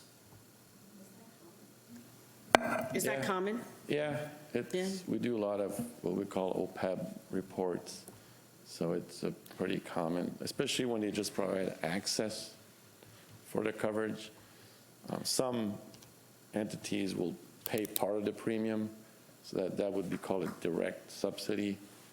But in this case, the retiree is paying the premium charged to them. The city is not paying a piece of it, so there's no direct subsidy. There's not a direct subsidy, but there's an implicit rate subsidy. Yes. When I say direct, I should say explicit. So the individual's retired, and we're still paying part of their insurance? No, you're just allowing them access to the plan. Right, but they're still paying for their full benefit. Right.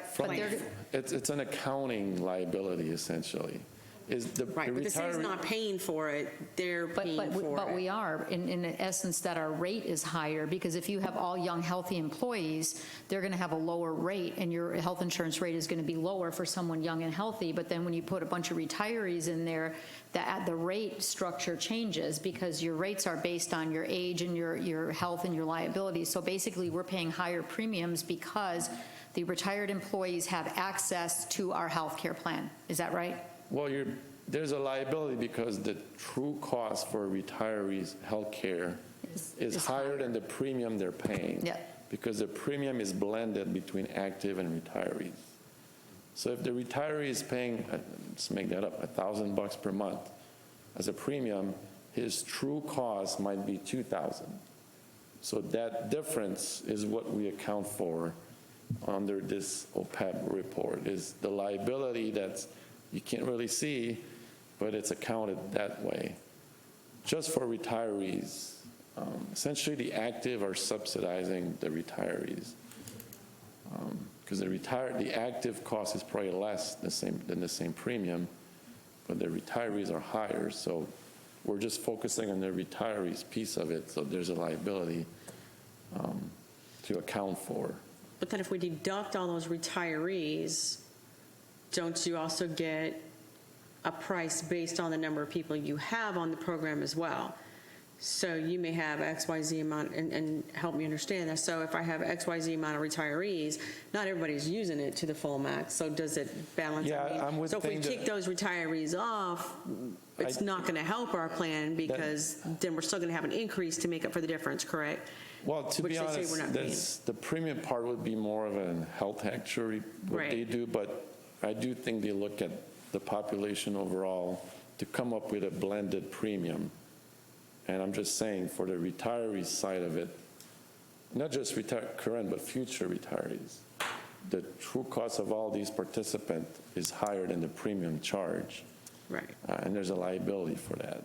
Right. And it's not something we want to say, hey, we got to kick these guys off, so. Yeah, it's hard to understand for most people, this OPEB, honestly.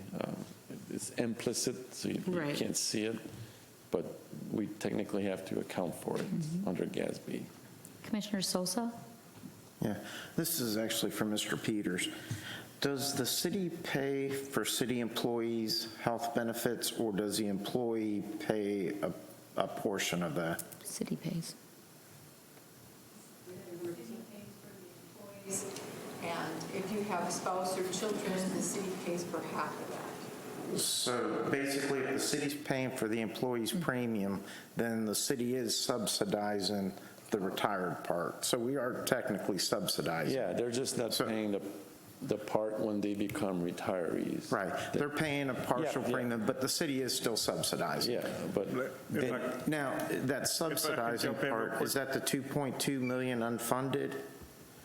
that's, yes, essentially the 2.2 is the value of that difference in premium compared to the true cost for when they become retirees or for the current retirees. Okay, so do we budget for that 2.2 million unfunded?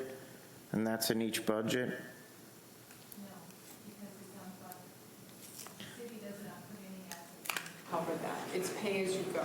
So no, we don't budget for it. So what, It's part of our health insurance premium. it's part of the health insurance premium. So where does this 2.2 million come into play? Is that a liability against the city?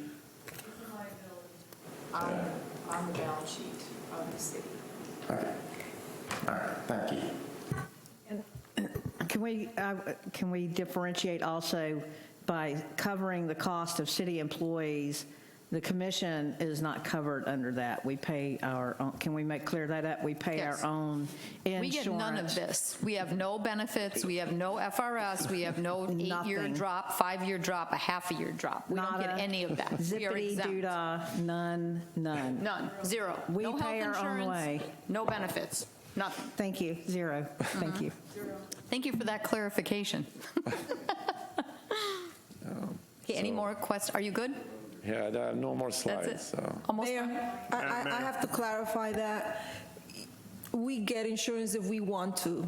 Yeah, but we pay 100% of it. Right, but, we get it. So I don't want people to come and say, you lie up there at the dais, because you do get the option of getting it. We can buy I in- don't get it because I have, We have to buy have to into pay, the that's what I plan. was- we have to pay for it, but it is offered to us, At Yes, the it premium is, but rate. we have to at the pay for premium it. rate. The premium rate. Because I know somebody's going to send an email saying, you liars, you do get offer insurance and. No, and, we just want pay to I just want to 100%. clarify that. Yeah. Yep.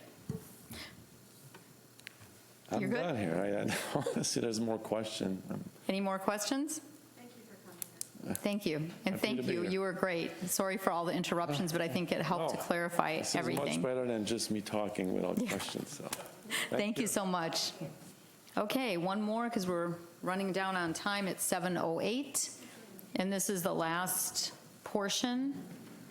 Last one, right before I introduce Mary, but Commissioner Bradford, I like your thinking to reduce costs, but the OPEB is actually a state statute, so you can't just throw your retirees off and be done. No, No, I think I was making sure people understood that we can't just say, hey, we can just kick these guys off and Exactly. eliminate a cost. That's why I was like, okay, so let's make sure You that's can't do clear. No, that's do why that. I was trying to make So sure they knew that we can't just say, hey, let's kick them off to save money. Can't do that. You'll So- be amazed the emails we get. Mary Lysons, our finance director, is going to present the last. Mary Lysons.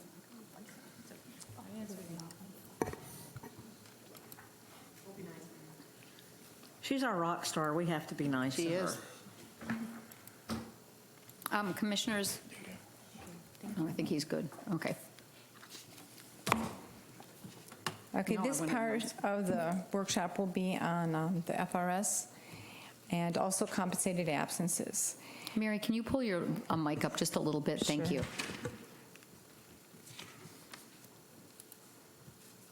The 401A, which Matt Dickey talked about, was actually the city's first pension plan.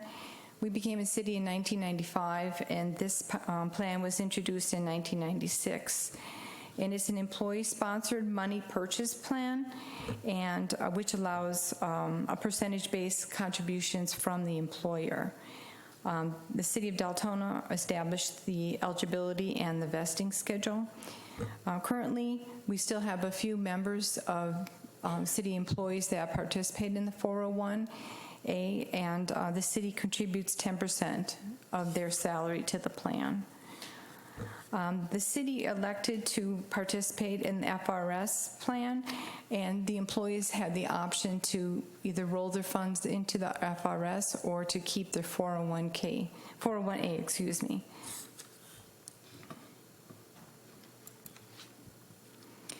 The Florida retirement system. In December of 2005, the city entered the FRS system. It's a cost-sharing, multiple employer, public employee retirement system, and it's administered by the state of Florida. The FRS program is actually the fourth largest public retirement in the United States. The FRS has two retirement plans, an investment plan and a pension plan, and the city chooses the plan that's right for them.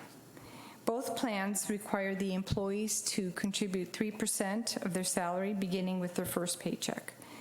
Employees cannot change the amount of their contribution, and the city also makes a contribution on behalf of the employee, and it depends on their membership class what that percentage is.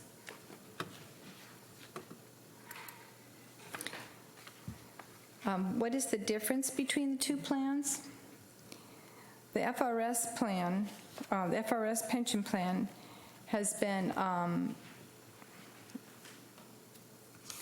offered. I'm sorry, I think I missed a slide. How do I go back? Oops. Yeah, I only have the arrow that just goes forward. Maybe I can, okay, previous.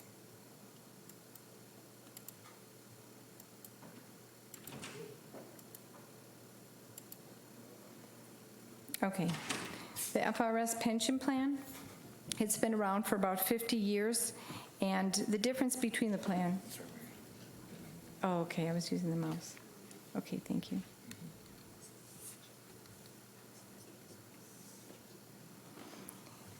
Okay, so the defined benefit plan, the benefit is determined by a formula based on the earnings, the length of service, and the membership class.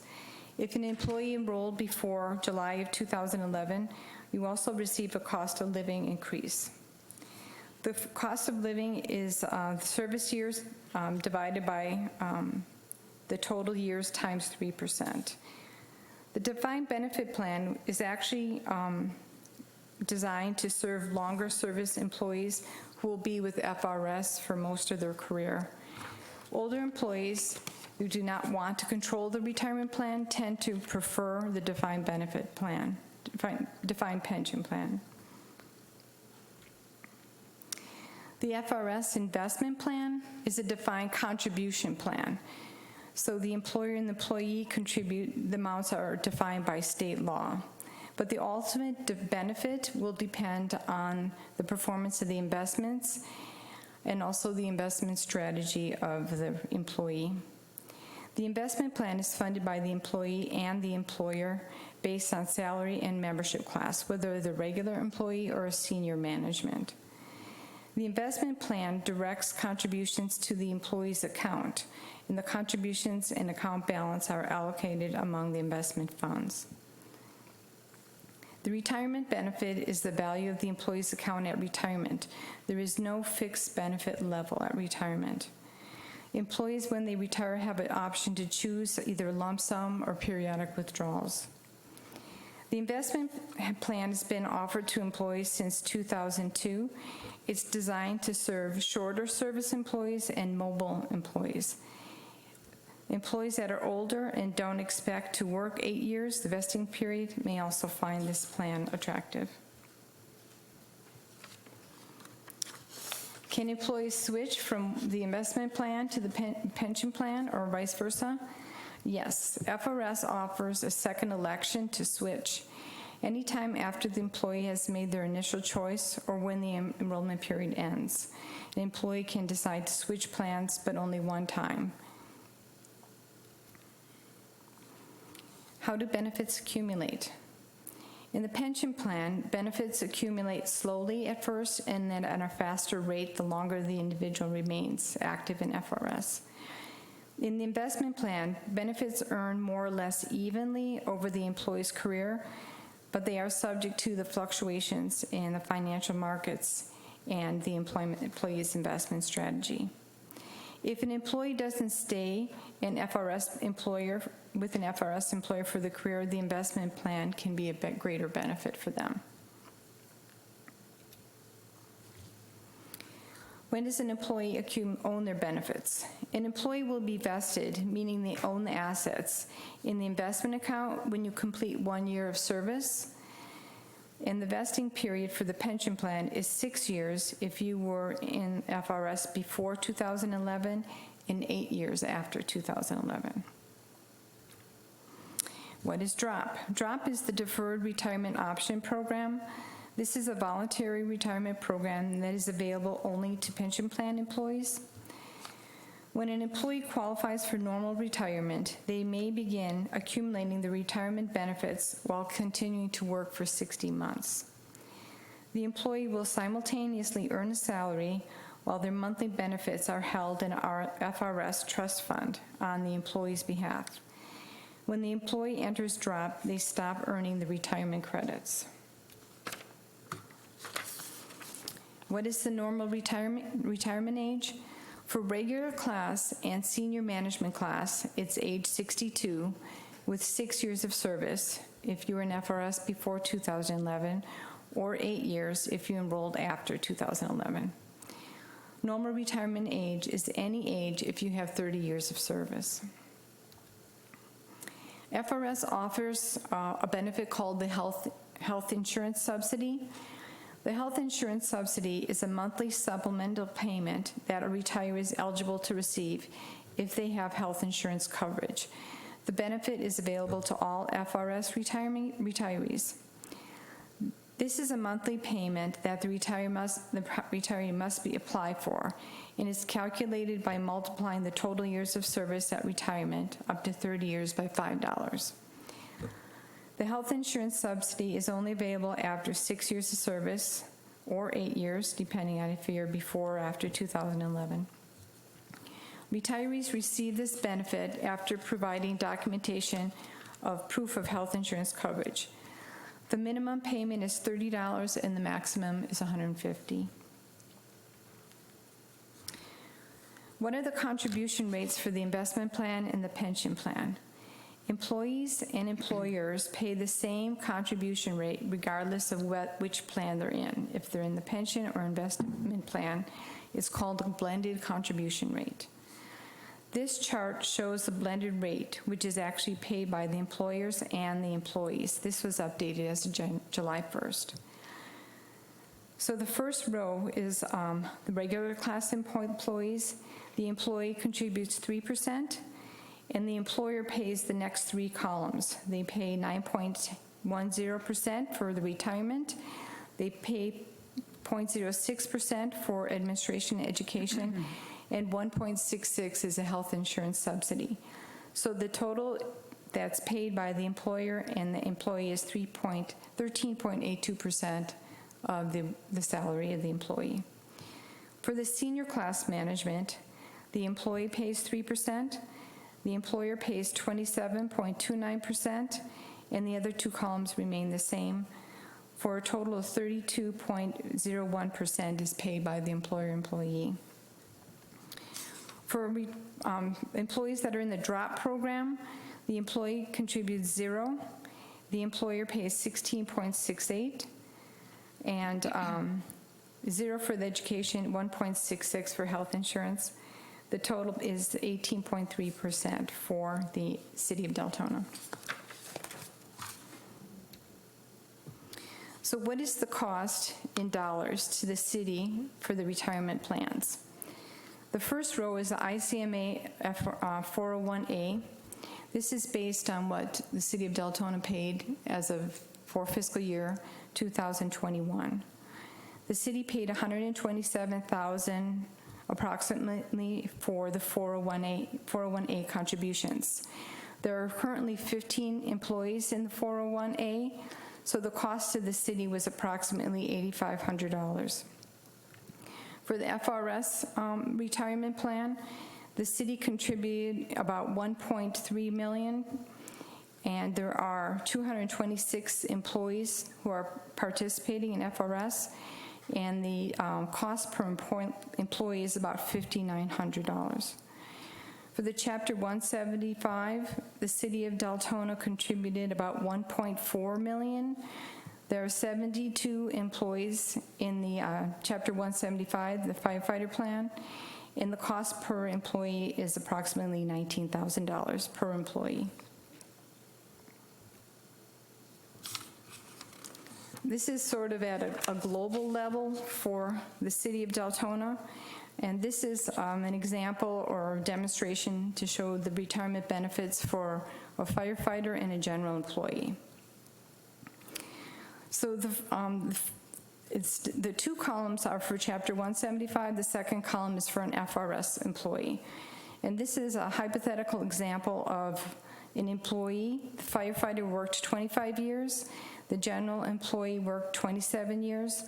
The average final compensation for the Chapter 175 was $79,300.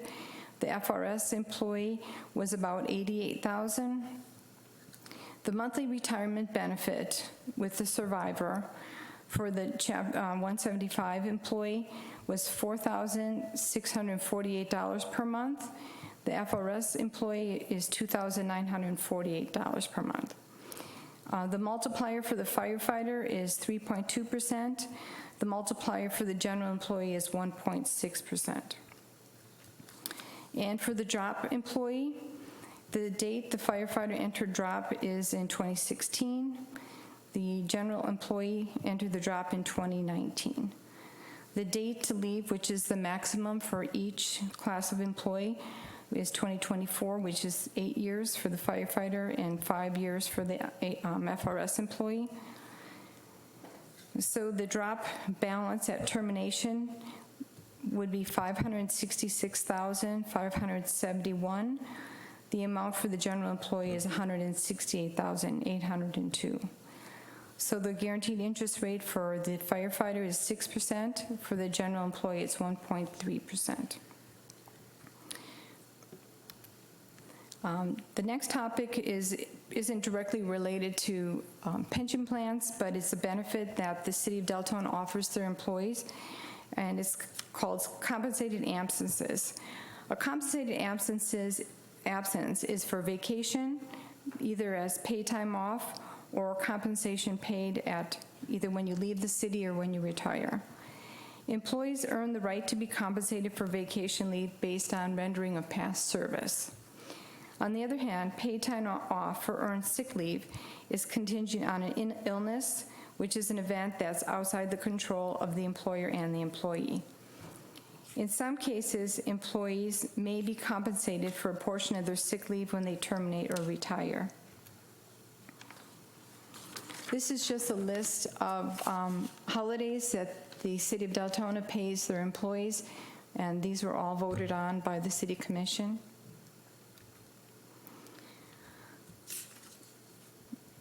The question that's on usually the commission's mind, everybody's mind, is what is the cost for these benefits? When an employee separates from service, they may be compensated for earned but unused vacation time. An employee may also receive a payout of 25% of their unused sick time if they have 10 years of service, or 50% of unused sick time if they have 20 years or more of service. An accrued liability is recorded when the benefits are earned by the employee based on the salary rates, as well as the employer's share of Social Security and Medicare. So as of September 30th, 2021, well, these are the past 2 years. Last year, the cost to the city was about $2.9 million in 2020, and in September of 2021, about $3.2 million. Does anybody have any questions? Yes. Commissioners, light up your board if you have questions. We have a very short amount of time. My question to you is, when we talk at the last slide, the cost of the city of Deltona for the benefit of paying out unused sick time, I understand that, and vacation time, is that paid out at the full rate of their employment, hourly employment at the time? Yes, because it's based on service, past service. What is your cap on vacation? There is pay? not a cap. Excuse me, could you repeat that? There's no cap on vacation time? When I started as a commissioner, there was a 400 or 500 hour cap on vacation time. So you're telling me there's no cap? That is correct. For general employees? Right. What is the cap for firefighters? I don't believe there's any cap. And that I knew because that was in the negotiations. The firefighters never had a cap. I believe this predates me, but I think at the time that the city manager wanted some parity between the firefighters and the city employees, so the cap was offered. I've seen the memos. I've seen the memos. In 2014 or 2015, commissioners, one of our interim managers decided to remove the cap on vacation time from 400 or 500 hours to no cap. And then it was extended in the next memo by Ms. Shang. The first one was Dale Baker. So we now have a liability that was never brought in front of this commission, ever. I'd just like to clarify that this liability is in the annual report every year that you receive a copy of. Right, but the policy change, policy change that has a fiscal impact, which is the commission is tasked with budgetary implications, that was never brought forth. That's true. So right now, I know we only have a few minutes left. At some point, there has to be a discussion on what management is doing. Are we going to reinstitute a cap? How do we do that? And does that come in front of the commission? This is a topic for another day. But it's a serious topic, people. It's a serious topic. It's a serious financial implication that we have to look at for the future. So, Commissioner McCool? I just want to thank everybody that shared this evening. It's very eye-opening, right? As a commissioner, when I report back to my constituency, so thank you very much for all the work that went into this. That's all I wanted to say. I mean, very eye-opening. And before we finish, we talked about an actuarial valuation of the City of Deltona Firefighters Pension Plan. You all have a copy of this in your packet up here. Ladies and gentlemen, you have a copy. If you look at the summary of findings, the actuarial assumption on page 1, the current investment return assumption of 7.68% is above what we consider to be a reasonable expectation, and so on and so forth. For the next discussion, possibly review what this actuary report is, and if there's no other questions before we adjourn, I'm going to say two things. Yes, just a second. We're going to go if there's any public comment and everything else. Did you want to, Mr. Peters, did you want to say about the special meeting? Yes, ma'am. Okay. There are three things I want to bring up real quick. First one is we are working with our labor attorney on what our options are regarding the cap, the lack of a cap on the vacation. We will be coming back to the commission with some recommendation. As you all know, I take the position that personnel policy and things of that about a charter is a commission function, not a city manager function. Second thing is I would like to request a executive session for Tuesday at 5:30 in the second floor conference room. This has to do with our negotiations on the fire contract. And following that, at 6:30 will be our special meeting to review the Parks and Recreation. And then the third thing, I'd like to make an announcement that this Friday evening in the City Hall courtyard, we are... Mr. Peters, just for correction, when you're talking about Tuesday, you're not talking about tomorrow. You're talking about the 22nd, correct? A week from Yes, sir. Tuesday. A week from tomorrow. Yes, sir.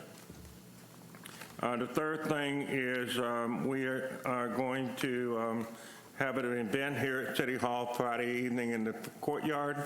This is in support of the citizens of Ukraine. I'm sure most of you are aware that Commissioner Honecker, that used to be on the commission, his wife is from Ukraine, has family there, and I have received a number of inquiries as to what we can do to support the citizens. And Commissioner Vasquez came in today and brought all this up, and I thought it was an excellent opportunity to do this on Friday. We will have the announcements going out tomorrow with the dates and time and all that. So hope everybody can come out and support the citizens of Ukraine. Okay, anyone signed up for public comment? Then we'll close the public comment portion of this hearing. Commissioners, I just have one thing I'm going to give to every one of you. Today was a roundtable of elected officials meeting, and I have just the community health assessment information here that was part of a PowerPoint. I have 6 copies here, so if we can pass those around, everybody would like to take a look at that. They will be, we're going to try to get Debbie McNabb and Florida or Advent Health to come and do a presentation on this at a future date. So are we good, Mr. Peters? Everything else is done. Thank you, everyone. Thank you, staff, for your hard work. Thank you to everyone that participated, and we appreciate it. We are adjourned.